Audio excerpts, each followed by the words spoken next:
Yo, what's going on, guys? Crispy Flakes here. Welcome to Extra Crispy. Hope you guys are all doing okay today, man. Hope you guys are all doing okay today. It's been a very emotional past couple of days for all of us, man. But today we're going to get back to talk about basketball, the sport, the game that you and I love and care for so much.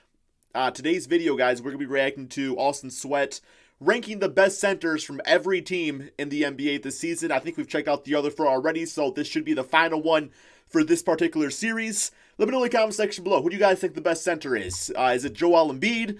Is it Nikola Jokic, Karl-Anthony Towns, Rudy Gobert? I know there's people out there arguing for each and every one of those guys for different reasons.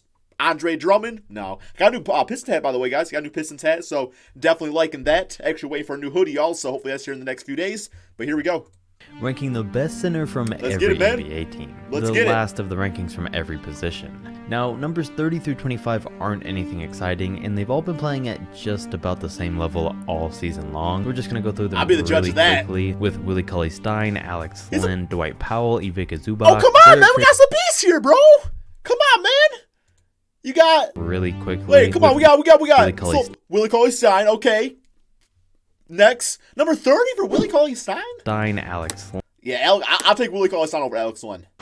Like, I will take Willie CauleyStein sitting on the bench over Alex Len playing. I'm just going to say that real quick. And Dwight Powell. Dwight Powell.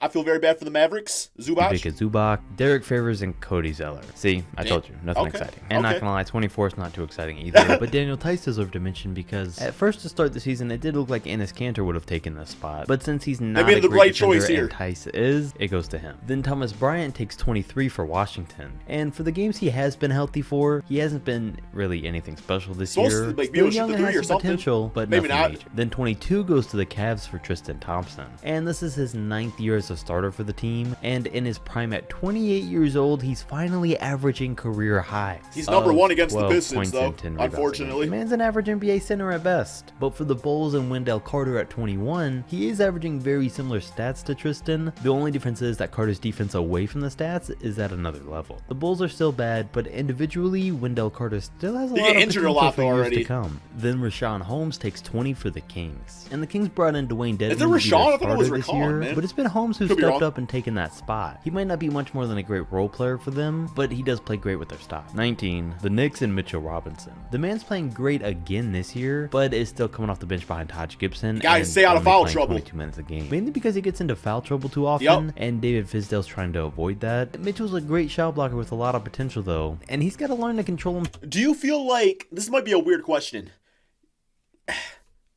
if you foul a lot, should that be taken away from your name as a great shot blocker? I'm just saying, because like if you can't be like composed on the court and be able to block shots without fouling, you know, because for every one block shot it might be 2 or 3 fouls, and you know, put guys at the free throw line. So I'm just saying, like maybe he needs to take a little step back and just maybe not be all about the block shots, but just kind of really stay in front of his men. You know what I'm saying? I don't know if that makes sense or not. You guys let me know. Himself on defense, you guys let me know. A lot more consistent on offense too. I mean, the Knicks aren't winning games anyway. Bro, I like this hat, man. Damn, it feels good in my head too. And foul out as many times as it takes for him to not foul. Let's get it. He'll get tired of it eventually and learn his lesson. Someone who doesn't have that problem though is Jarrett Allen at 18 for the Nets. He's a great shot blocker that gets it done without fouling, which is why he ranks slightly ahead of Robinson. He's got a top 10 block every damn day. Says Jarrett Allen's already one of the best centers in the NBA, but he's not ranking any higher than 18 for me. Like I said, the defense is already there for him. He just needs to improve his offensive game and he's set. Then we have the Lakers at 17 with Dwight Howard. And Dwight's not starting, but he still slightly takes this Lakers spot over JaVale McGee. I mean, both men play the same role for the team and are averaging very similar numbers. The only difference is Howard shooting 73% from the field compared to JaVale's. Damn, that's gotta be a career high. And it's weird for Dwight that in the year that he's reviving his career, he's averaging career lows in nearly every single category. But it makes sense because his stats actually mean something now on a winning team. That brings us to the Bucks, who take 16 for Brook Lopez. And this year he's continued to prove that he's he's one of the best possible fits on the Milwaukee Bucks. Coming that in third three-point in the shot league getting for better, block though? shots and still knocking down nearly just as many threes as last season. I mean, it really is crazy just how much he's changed his game. Last time I saw he was shooting like 24% from the. I could be wrong though. I know like a few games I saw him splash him out and again. I'm just saying though, a few games I was like, yo, his 3-point shot kind of seemed off this year. Years, and pretty surprising we haven't seen too many other. It might be better now though.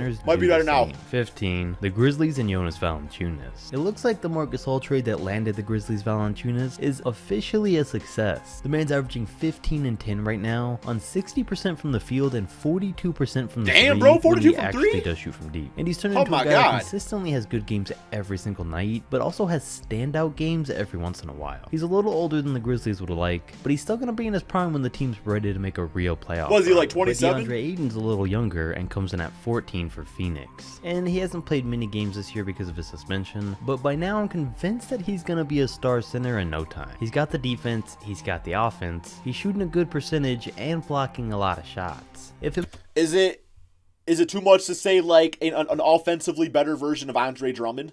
Like is that like a good comparison? I saw this making a 2020 game, so we'll see what it's all about. If the Suns keep up this kind of progress every year, I think he'll be an all-star in no time. As for Marc Gasol, he takes 13 Wow, number 13 for Raptors. Marc Gasol? And I know right off the bat, you might be thinking this one is too high for I think Marc. so. I mean, he's only averaging 7 points, 6 rebounds, and 1 block. Yeah, that shit's way too But high. he's the guy that we saw just how important he is in the playoffs. He's a But see, that's the thing. Like that's why I can't have him that high up though, because it's based off the season right now.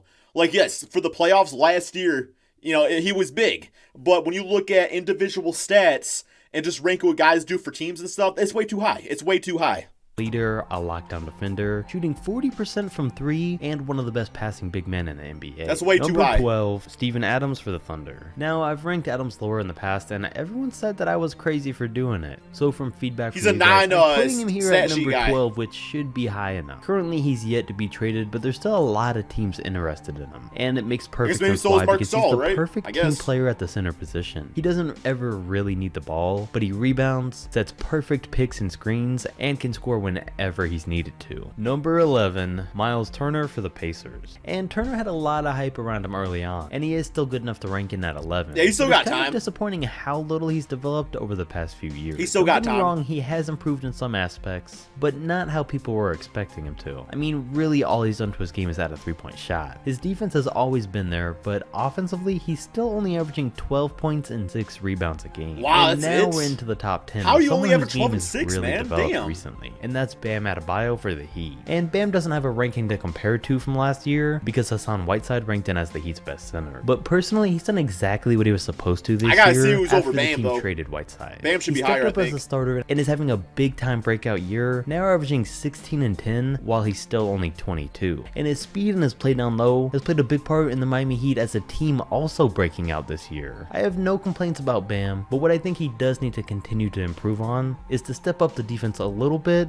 and expand his game out to more mid-range shooting. Then he'll be set, and he's got plenty of time to do that. Then number 9 goes to Nikola Vucevic for the Magic. And I think I'll Vucevic take ranked in Bam at or 10 Vucevic last right now. year. And we can add this one onto the list of Orlando Magic mistakes. Because, I mean, personally, I said that I would have traded Vucevic last year when he was playing at his best. And seeing how all of his numbers are slightly down this season, that probably would have been the best move. But for some reason, the Magic Got like a didn't 4-year, do that, and $100 million now they're sticking contract with now. him. They're still a playoff team, but I mean, nothing more than only a first-round playoff team. At least they won't miss the playoffs like the Portland Trailblazers might, who have number 8 in Hassan Whiteside. Really, you got Hassan Whiteside over Bam Adebayo? See, I can't get on board with that one. Like, I understand Hassan's putting up good numbers this year when I do watch him. Like, yeah, the stats are good. It just seems like sometimes his stats are almost like unimportant.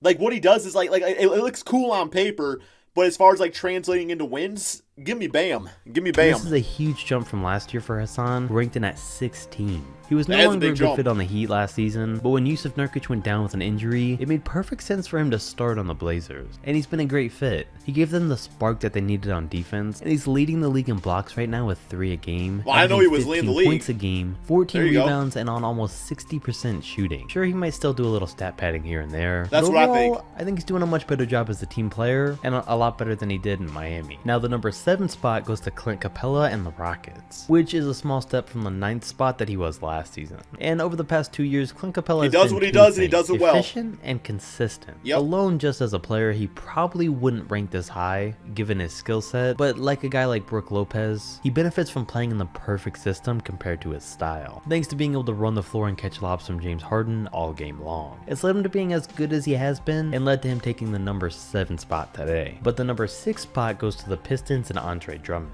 who also moved up 2 spots this year from number 8 where he was last season. Who you got over Drummond? About in a recent video. Drummond's game's really developed in the past couple of years, and he's also been another center in trade talks. I mean, you'd think with all these centers in trade talks, they could just all trade for each other and call it a day. There but we that's go. Just Yo, look at that range! I will say though, I do feel like we're seeing Andre Drummond play pretty close to as good as he ever will, being on a bad Pistons team, but hopefully I'm wrong. Now we're in the top 5 with number 5 in LaMarcus Aldridge for the Spurs. And alright, Aldridge ranks in at 5 and also moved up 2 spots from a season ago. And after all these years at 34 years old, the man still hasn't really slowed down, which is great to see. On top of that, somehow he's shooting twice as many threes a game as he did in any past season, I told him making almost 44% of them I told him halfway to. through He did. He listened. It hasn't been a great year for the Spurs, but seeing Aldridge still playing this good is definitely a positive. The Utah Jazz then take number 4 for Rudy Gobert, and this is also an improvement for him from the number 5 spot he ranked last year. Rudy and the man is Gobert? continuing to get better every single season. Is that what Flight says? When he was drafted, there was really no expectations that he'd be a good offensive player, but he's improved his game in nearly every single aspect every single season, to the point now where he's putting up 15, 14, and 2 on 68% from the field. But for as good as he is around the rim on both ends, that's where his game starts. He's this era's Ben Wallace. So I don't think I can really ever see him ranking any higher than these next 3 players, like Karl Anthony Towns at number 3 for the Wolves.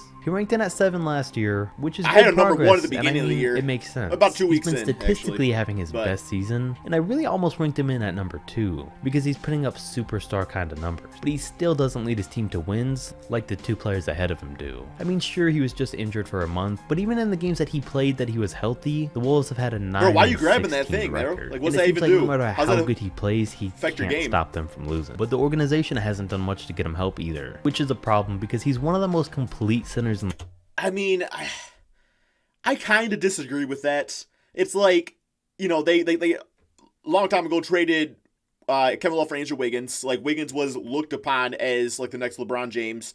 You know, they just got Jarrett Culver. Robert Covington's a great defensive player. I think complements Cat's game nicely. At least he should. I blame it more on just like underachievement on like the players they do have around him, you know? And as far as it being like getting like a superstar free agent, plain and simple, man. Like, a lot of people don't want to play Minnesota because it's cold. You know, same problem here in Detroit. In the league, but unless he requests a trade, it looks like a lot of his talents are going to be wasted. Then Nikola Jokic takes the number 2 spot for the Nuggets, and he was ranked at 3 last year. Yeah, this feels about right. Mainly because Anthony Davis was playing center and easily took the number 1 spot.